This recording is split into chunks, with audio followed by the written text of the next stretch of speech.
পাকিস্তানৰ ড্ৰোন আৰু মিছাইল ধ্বংস কৰিলে ভাৰতৰ সুদৰ্শনে।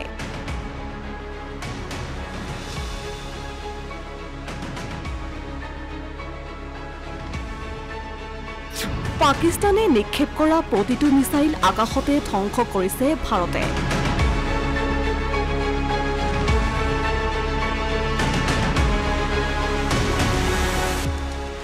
পাকিস্তানৰ আক্ৰমণক অকলেই প্ৰতিহত কৰিছে ভাৰতৰ এক সিস্টেমে।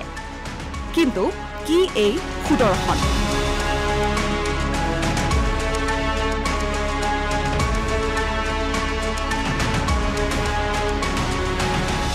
ভাৰতৰ অপাৰেশ্যন সিন্ধুৰৰ পিছত আতংকৰ সৃষ্টি হৈছে পাকিস্তানত। আতংকিত পাকিস্তানে ভাৰতৰ 15খন চহৰক লক্ষ্য কৰি লোৱাৰ চেষ্টা চলাইছিল। পাকিস্তানে কেইবাটাও ড্ৰোন আৰু মিছাইল নিক্ষেপ কৰিছিল যদিও ভাৰতৰ বায়ু প্ৰতিৰক্ষা ব্যৱস্থাই এই পৰিকল্পনা বিফল কৰি তোলে।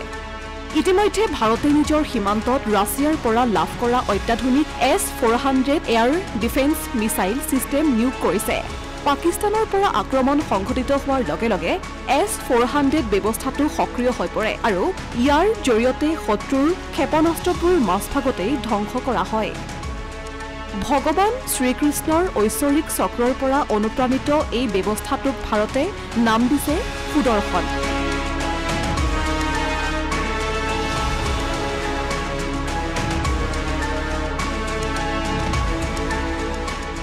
S-400 মিছাইল প্ৰতিৰক্ষা ব্যৱস্থা কি? S-400 হৈছে ৰাছিয়াৰ আলমাজ চেণ্ট্ৰেল ডিজাইন ব্যুৰোৰ দ্বাৰা নিৰ্মিত এক অত্যাধুনিক বায়ু প্ৰতিৰক্ষা ব্যৱস্থা। ইয়াৰ বিশেষত্ব হ'ল ই 400 কিলোমিটাৰ দূৰত্বৰ পৰা শত্ৰুৰ কাৰ্যকলাপ ধৰা পেলাব পাৰে আৰু প্ৰতিহত আক্ৰমণ কৰিবলৈ সক্ষম হয়। মিছাইল, ড্ৰোন, যুঁজাৰু বিমান আৰু ৰকেট লঞ্চাৰৰ দৰে বিমান আক্ৰমণ ৰোধ কৰাত এই ব্যৱস্থা ফলপ্ৰসূ। ই এটা ভ্ৰাম্যমান ব্যৱস্থা, অৰ্থাৎ ইয়াক পথৰ জৰিয়তে যিকোনো ঠাইলৈ পৰিবহণ কৰিব পাৰি আৰু মাত্ৰ 5 পৰা 10 মিনিটতে কামৰ বাবে সাজু কৰি তুলিব পাৰি। S-400ৰ বৈশিষ্ট্য কি? এই ব্যৱস্থাই 400 কিলোমিটাৰ পৰ্যন্ত লক্ষ্য ধৰা পেলাব পাৰে আৰু ধ্বংসও কৰিব পাৰে।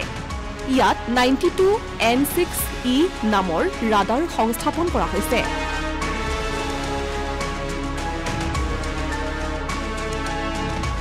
যিয়ে 600 কিলোমিটাৰ দূৰত্বলৈকে একাধিক লক্ষ্য চিনাক্ত কৰিব পাৰে। ই একেলগে 160টা টাৰ্গেট ট্ৰেক কৰিব পাৰে আৰু এটা টাৰ্গেটত 2টা মিছাইল নিক্ষেপ কৰিব পাৰে। ইয়াৰ উপৰিও 30 কিলোমিটাৰ উচ্চতালৈকে উৰি থকা শত্ৰুৰ বিমান আদিকো লক্ষ্য কৰি ল'ব পাৰে। উল্লেখ্য যে প্ৰায় 5.4 বিলিয়ন টকাৰে ক্ৰয় কৰিছিল পৃথিৱীৰ এই আটাইতকৈ শক্তিশালী মিছাইলটো।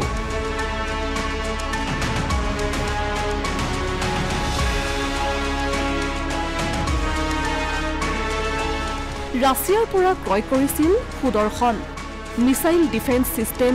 S-400ৰ জৰিয়তে পাকিস্তানৰ প্ৰতিটো মিছাইল আকাশ মাৰ্গতে ধ্বংস কৰিছে ভাৰতে, যাৰ বাবে ভাৰতৰ সৈতে কোনোপধ্যেই যুঁজিব পৰা নাই পাকিস্তানে। ইফালে চীনৰ পৰা পাকিস্তানে ক্ৰয় কৰা মিছাইল ডিফেন্স ছিষ্টেম ভাৰতীয় মিছাইলে ধ্বংস কৰি উৰুৱাই দিছে। ইয়াৰ পিছতেই চীনৰ ওপৰত ক্ষোভ উজাৰিছে পাকিস্তানে। এই ঘটনা সংঘটিত হোৱাৰ পাছতেই পাকিস্তানৰ সেনা প্ৰতিনিধিৰ সৈতে যোগাযোগো ৰখা নাই চীনে। Asomiya Pratidin digital desk.